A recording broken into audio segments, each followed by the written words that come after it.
incident even took place? What was the heat about? It just, in hindsight, like I said, you know, like the Philly Indy Wars, like I said, was like ridiculous bullshit, and you wish didn't happen. The same thing with JBL. You know, I went up there the first time in '98, and I was the new guy. And you know, when a new guy comes in, they test you. And I'd already gone into WWE. You know, like when I first went there, you know, guys pulled me aside, be careful. You know, like Shane, be careful what you say, because you know, don't get too close with people, because you know, if you say something, you know, people use that to bury you or whatever, blah blah blah. And it's all good advice. You know, people were giving me going in. And I had always heard, been, you know, warned about like Bradshaw, JBL. You know, there's rumors, and I don't know if they're true or not, but you know, I was a fan of his. I liked him from his days in Global, when Global was on ESPN every day. It's like, dude, man, that guy's like a throwback to Stan Hansen. I like Stan Hansen. You know, he's a good. I like that. And WWE brought him in, and you know, the great Dutch Mantel was managed him. I was like, fuck, I like that gimmick, you know. It's a fucking throwback. You know, and my buddy Scott D'Amore did a match with him, and my buddy Scott, you know, didn't have favorable, well, I'm not trying to throw him under the bus, but, you know, he gave him a good, like, boot to the head. It made the sound without him doing the, you know. Huh. But, the heat stemmed from me going there. I don't know if it was a combination of hazing or just testing me, but it just seemed I could not do right. Even when I was doing nothing at all, but just sitting there. I mean, we'd be on the flight, and you know, did you ever have the feeling you know somebody's talking about you? They're referencing you, but they're talking about something else. And there's like certain, I can't even remember half the shit, but like he would say things, and I'm like, oh, dude, he's totally talking about me, right? And it would be like a lot of mental shit, but in the ring, you know, me and Gilbert worked the Acolytes. And even before the match, fucking Ed Ferrara comes up and goes, I'm sorry you have to work them. I'm like, okay, I don't know what I'm walking into, but he's making me even more fucking worried, you know, apologizing for it. He's like, I'm sorry that you're working them. You were just the last two guys we denied. Then they booked you with the Acolytes. I was like, okay, and you know, I mean, it was rough.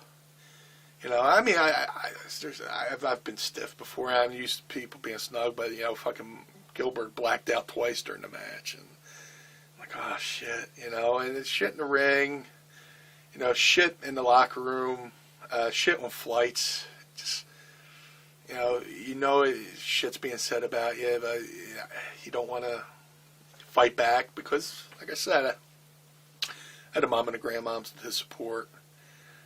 And when I left WWE, I had an interview, I think with Buck Woodward, or either Buck Woodward or Mike Johnson. Right. And they're like, oh, what did you think about your stay with WWE? I said, I loved it. Had a great time. I got to see the world. But, you know, the only down point was Bradshaw was a bully. And just saying Bradshaw was a bully became like the grapevine. Did you ever play that game in school where the teacher tells somebody in the first desk something, he's got to whisper to the person behind, well, for the people at home who haven't played. The teacher will go to the first student, whisper something in his ear. He's got to turn and whisper to by the time he goes to the 30 fucking students in the classroom, it's morphed into something totally different. And I think that's what's happened. And I think, you know, me just saying JBL was a bully morphed into something totally different. And, you know, I wouldn't be surprised if Jasmine had something to do with that. Because for whatever ungodly reason, like if you watch the One Night Stand DVD with the alternative commentary from the balcony, when I come out, he goes off on me, but he also brings her up. I'm just like, I'm watching the paper. I was like, how's he even know? Right. I'm with her. Why would he bring her up? Yeah. So I don't know. Like I didn't know shit was being done to Francine. Well, I knew about that. I told her something. Like, I didn't know shit was being done to Danny Doring. I didn't know it was being done to Kevin Kleinrock. I'm sure maybe I don't know what the fuck she did, but somehow I had heat because of her. Because, I mean, if you watch the DVD, go bang, you're a fucking porn star. Why? I'm like, oh, where's that coming from, you know? Right. In hindsight, because I went and got the DVD and just watched it. But we go to the ring. Well, the heat stemmed from that. So did you know going into the match or the angle that there was heat there, or no? You had no idea? No. Okay. After I left WWE, I had gone to a show in Philly. I went to maybe a SmackDown taping in Philly just to say hi. And JBL was there. I was like, "Hey, John, how you doing?" And we shook hands. And, right. And then the day of One Night Stand, we're in catering, booked catering, and we're sitting at the same table. We're standing right next to each other. You know, it's not a word. Like, you know, when I went up to Francine and Danny Doring, they told me to fuck off. You know, hey, fuck you. Which, you know. But, hey, John, how you doing? Hey, Meanie. Hi, Brian. How you doing? Like, oh, yeah, things are cool. And then we go do the deal. We practice the deal. And they want us to, you know, the jaw jack. And we went down there. We fucking jaw jacked. You know, it was all improv. You just fucking pick somebody out. Hey, you stink, and you, and oh, I hate you. I'm going to beat you up. Or whatever. Right. Whatever you fuck you say off the top of your head. So we go to do the deal, and I'm standing there, and we're facing off with WWE guys. I'm doing, you stink, blah, blah, blah, blah, blah. And I look at him, I go, what, you know, I said something about his cowboy hat. This is during rehearsal, right? This is during the live okay. thing. Like, I said something at rehearsal, and then, like, when we're doing the live event, you're just saying whatever. You're cutting a promo. Okay. Because we're about to have a fucking Royal Rumble. We're about a Royal here. Right. We're about to go to blows, so. And then, like, I said something. I went back to one of the WWE guys. I'd look, and he's, like, just looking at me like. Did you know he was drinking all night, too, or no? I did not. Okay. Did not. That is true, right? He was drinking all night up in Well, yeah, you hear him on the DVD. Okay. Not that. I mean, I worked with Sandman, so I mean. Right. But it's just kind of odd that WWE allowed that. Right. Which I had no clue until I watched the DVD. But was WWE even aware, you think, that he was drinking? Or was he just doing that on a kayfabe? I have no clue. Okay. I have no clue. I honestly do not know. But I'm doing that. Yeah, you stink. I'm gonna punch you and blah, blah. And I turned and, you know, John's staring at me like this. And I went, oh shit. So I was like, fuck. You know, maybe I said something bad about his fucking, I don't know. So the fucking brawl breaks out, and there's somebody I think I already fucking talked about doing a pre-planned thing. Because one thing Raven taught me, or not taught me, but he said something in passing once, and I always kept in mind. Like, we were watching the Royal Rumble one year. Right. Raven was like, you know, I always thought or planned, because I don't know if he was ever in a Royal Rumble, but he said if I was to ever be in a Royal Rumble, I would pair off with somebody, so when I come in the ring, I'd do something big and spectacular to get the crowd to go, woo. So that stuck in my fucking mind. So when I did my Royal Rumble appearance, you see me come in, and before I even went out to the ring earlier in that day, I paired off with Tiger Ali Singh. I think that was the name. Tiger Khan, or Tiger Singh. Tiger Ali Singh. I was like, dude, when I come in, I'm going to slide and put the boot to me, boot, boot, boot, boot, shoot me off, I'll duck your clothesline, give you a clothesline, and the crowd should go, woo, and then we'll just pair off with whoever. Right. So I keeping that in mind at the one night stand thing, I'm trying to think of who. It might have been, I don't know if Doug Basham was there or one of the guys who I knew. It's like, let's pair off. Let's do something. So this, Taz and Angle start doing their thing. I'm pairing off with who I've paired off. And somebody got in between us, but I worked it around so I could get back with the guy. And we're just going to do blows, back and forth and trying to make it look whatever. And then I fucking feel the hammer come down the back of my fucking head. Not only was it on the back of my head, but it was where I had 8 staples put in from the Hardcore Homecoming show. So my first reaction, I grabbed my fucking head and I spin around. And then, excuse me, I'm sorry. I spin around, it's Bradshaw, it's JBL. And he fucking punched me. I'm like, oh, fuck. And here comes another shot. So I was like, fuck, I ain't going to just stand here and fucking take it. So I tried to get... the best way to lessen anybody's blow is to get in closer. So I got in as close as I could. And I grabbed them around the fucking neck, and I started fucking throwing punches at his face, throwing punches at his ribs, and I'm not going to fucking just stand here and take it. And he does the whole fucking hockey jersey thing where he puts my fucking shirt over my face and like fuck. And somehow we got split up, and I grabbed onto somebody. It's like, fucking Bradshaw just shot on me. He's like, what? I forget who it was. But I'm standing in a corner. Fucking Chris Benoit comes over. He comes up and looks at me in my face because I'm fucking bleeding. I don't know it yet. I'm fucking bleeding. And Benoit's like, because I don't know if he thought I'd fucking get. I went, Bradshaw just fucking shot on me. And he fucking walks off. I didn't see where he went. I went up to Tracy Smiler. So fucking Bradshaw just fucking. I'm telling you, everybody, they're coming up to me because they thought I bleed. I was like, no, fucking Bradshaw. This is behind the scenes now? This is in the ring. Okay, that's what I thought. Okay, yeah. As it's going on. Right. People are like staring at my face going, what the fuck? I was like, he just fucking did that. Right. And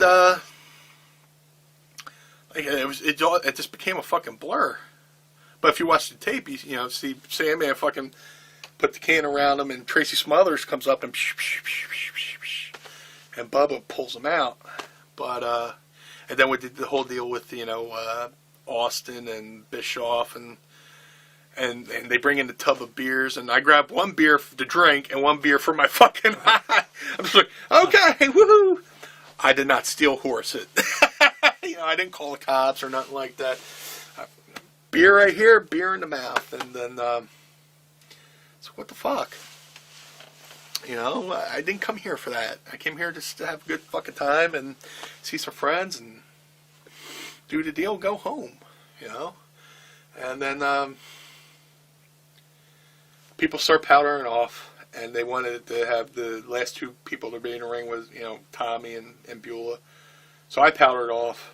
I took off my fucking shirt, swung it, threw it in the fucking crowd, come up the apron, up the aisle. Go through the curtain. I get to the gorilla, and John Hayes goes, what the fuck? What the hell up your face? I said, JBL shot on me. What? What the fuck would he do that for? I'm paraphrasing. Right. And I said, dude, he's never liked me when I was here the first time. He bullied me, blah, blah, blah. I said he was a bully. I just gave him the whole fucking lowdown in like 30 seconds right there. He's like, that's unprofessional. We don't do that here, blah, blah, blah. And I take a couple more steps because he thought I bladed. I think Vince thought I bladed. Right. Which I don't blade. I did maybe once or twice in ECW, but I did that to continue the feud between the BW, me, Nova, and the FBI, because there was a period where it's BWO versus the FBI, and I told Paul, I was like, hey, we've been doing these matches, but just to give it a little bit extra oomph, a little bit more, meaning. How about they just jump us one time? I get a little kind of, no, I don't bleed. I'm the comedy guy. I don't bleed. So maybe the fans will be like, holy shit, Right. It'll be a shot. So that's the only time I've bled in ECW. So Johnny thought I bladed. Vince thought I bladed. I said, no, absolutely not. And I explained what happened. And then, you've been to the Manhattan Center. You go through the curtain, there's the aisle, there's a hallway that goes up to that steps for dressing rooms, and then there's another one for another set of locker rooms. And Gorilla was right at the end of the hall with the monitor. And Vince was there with his glasses and watching the whole deal. And Bradshaw fucking comes this way. He goes, "You talked about me on the internet, said I was a bully." I was like, dude, I was just fucking stunned. You know? I mean, all the times, you know, I mean, he was tight with me in the ring. You know, it was never that fucking brutal. Right. And somebody got in between us. "You talked about me on the internet." Was Vince still there at this point? Yeah, but somebody got, Johnny and another person got in between us. I didn't see Vince for the rest of the night because he was staying at the Gorilla. Johnny took me by the arm, took me down to where the catering was, and they had their doctor stitch me up. And he did a fantastic job because you can't even fucking see the thing anymore. I'm sitting there, I'm like, what the fuck, you know? I'm just trying to make sense of it all. And he's stitching me up.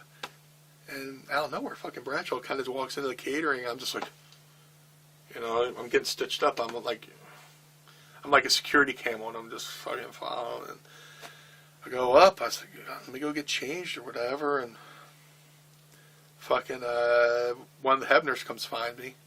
Because they already gave me my payoff. But they're like, look, here's an order. They threw me a couple extra bucks because that shit wasn't supposed to fucking happen. And then, and the funny thing, not funny thing, but the weird thing is like after the whole thing happened, I'm getting ready to be taken back to go to the fucking doctor. There's a line of fucking boys, like a gauntlet of guys, and I'm walking through, and they're just looking at me like with this look on their face, like holy shit, like, and like. What the fuck happened to you? You know, right. Mick was there. Nova was looking at me. A few other guys were like, what the fuck? And I got showered, I got dressed, went home. We got in Finnegan's Finnegan Mobile, headed back to Philly, to which they said they were thinking about fucking stopping off at a hospital and taking me directly to a hospital because they said concussion. They thought I was that bad, and it's like that thing. You never ever have that thing where you hear music too loud and you take through headphones, you take them off, and you can hear, but everything's like ooh. Right. It's like ooh, and my head's fucking throbbing. We stopped to eat, and I could barely order. I might have been concussed. I don't know. And the sad part was, I came home, went to bed. I got up the next morning, and I came downstairs, and my mom saw my face. And I'm her baby boy, you know. "Oh, Brian, I love you so much." And my mom was just like, fuck. And that's where I was just like, fuck this, you know. I kind of got mad. And that's why I started doing these, I started going off, like, writing blogs about it, and just... The blogs were more like therapeutic about it, but I was fucking pissed. And I'm writing about it, and you know, and I had a couple guys go, "Oh, what? You never been stiffed in the fucking ring?" I'm like, "There's being stiffed in the ring, and they're just being fucking assaulted." You know? Right. It's one thing to be stiff, but if I'm out there expecting to get hit, and I'm expecting you to throw a protective shot, so I get a call from Tommy, and then. Meanie, it's Dreamer. We want to bring you out to California. This has nothing to do with the JBL thing. I'm like, okay, blah, blah, blah. And I get to, it was in Sacramento. Yep. 4th of July weekend. I remember that because when I was leaving the arena, fireworks were going off in the distance. I was like, oh, cool. So I get to the building. Johnny Ace, I get there. And, you know, I say hi to all the boys. "Hey, good to see you here. Well, you signed?" I was like, no, I'm just here. I don't know what I'm doing yet. Johnny Ace sees me. "Hey, yeah, tonight you're working Bradshaw."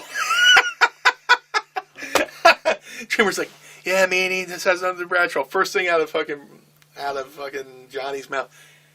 "Yeah, you're working Bradshaw tonight." Fuck. I can only imagine that. Fuck! You know, I was like, yeah, you do a smudge, you hit the moonsault, you pin him 1, 2, 3. I went, does John know this? Does JBL? Yeah. Or whatever. And I was just like, whatever. Do you have anxiety issues at all, ever? I mean, if this was me, I would have had a major anxiety. Like, it was like weird. It's just like, again, see, I almost started turtling emotionally.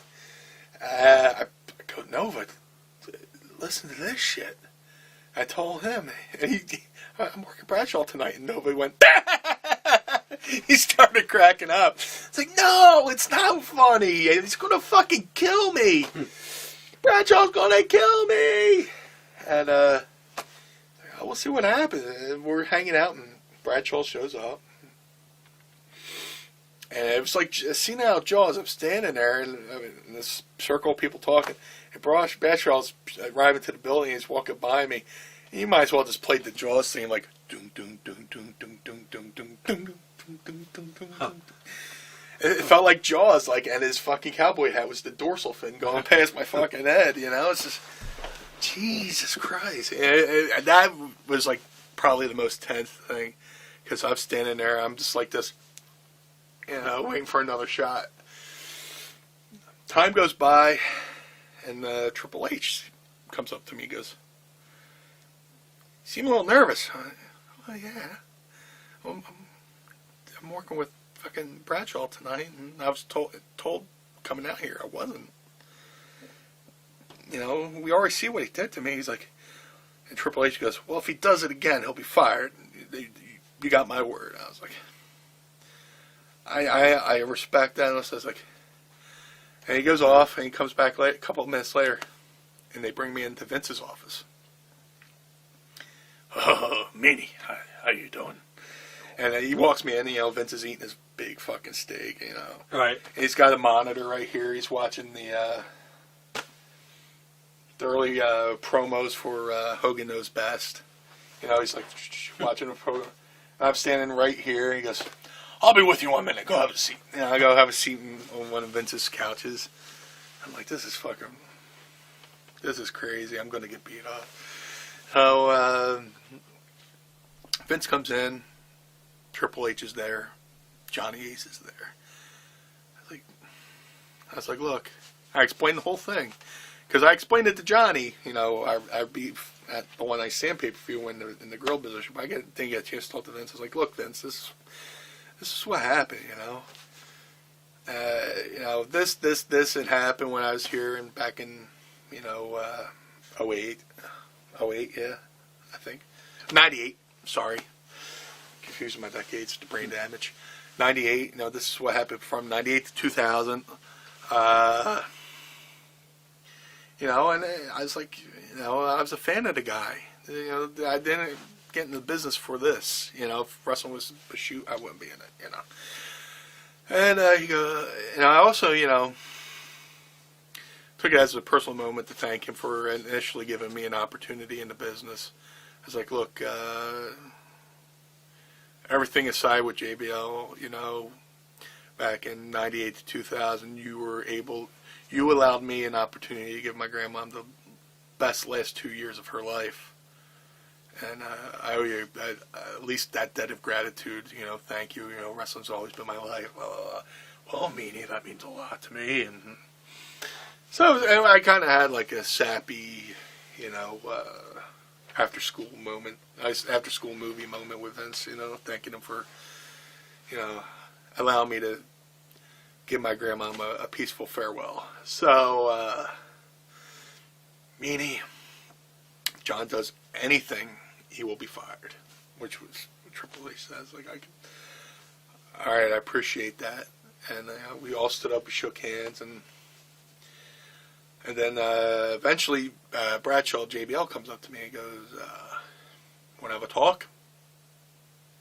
I said, "Sure." And first time, he never tried contacting you at all after that? No. Okay.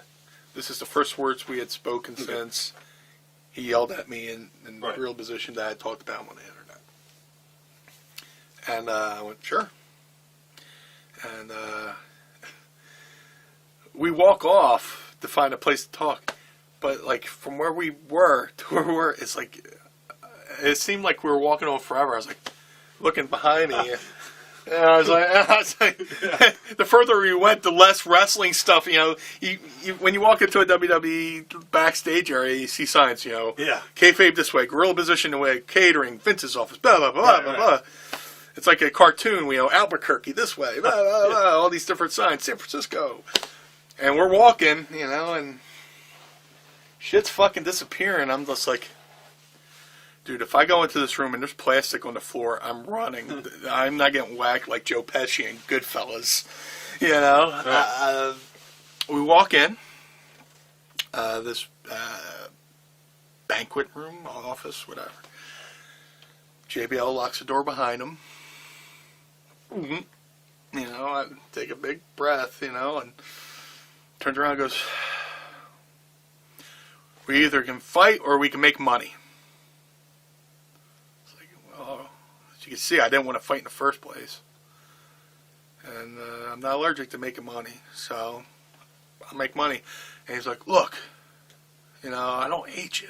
I was like, dude, I said, the thing that sucks about this the most, JBL, is I'm a fan of yours. I like your work. I was a fan of you. But between 98 and 99, and, you know, between 99 and 2000, you did this. He's like, well, Meanie, I don't remember any of that. And, you know, I took him at his word. You know, that he didn't, you know, for whatever reason, you know, there's shit people tell me I've done I don't remember. But the Attitude Era, I mean, that was a fast and furious era of wrestling where you're on the road constantly and shit happened. Maybe you did shit you don't remember. I'm sure there's somebody I've been to a dick to in my past, and they probably think Blue Meanie's a fucking asshole, and I didn't realize I did. So he said he didn't remember doing it. And I just said, well, that's what happened. You know, he's like, look, you know, people get, you know, tested and hazed in this business. You know, he's telling me about shit he went through when he went to go into the NFL and shit like that. You know, like people fucked with him going into the NFL, like when he was with the Raiders and stuff like that. And we had like a heart-to-heart talk. He's like, I don't hate you guys. I love the ECW guys. I'm the one who brought in Balls and Axel. I love the Sandman. His entrance at fucking One Night Stand was awesome. I don't hate you guys. I don't hate the ECW guys, but I want to, you know, I want to bring you guys in here and you know, to give you guys a chance, you know, to work. I was like, look, well, you know, whatever. I forget exactly what I said after that. Right. But we shook hands. It's like, let's make some money off of it. And we went to leave, and we're walking down the hall side by side. He goes, I'm glad you're here. I said, well, thank you. I wish it was under better circumstances, but thank you. And we went and talked out our match, and we had a match on SmackDown that night where Batista comes in, gives us the Batista bomb, puts me on top 1, 2, 3.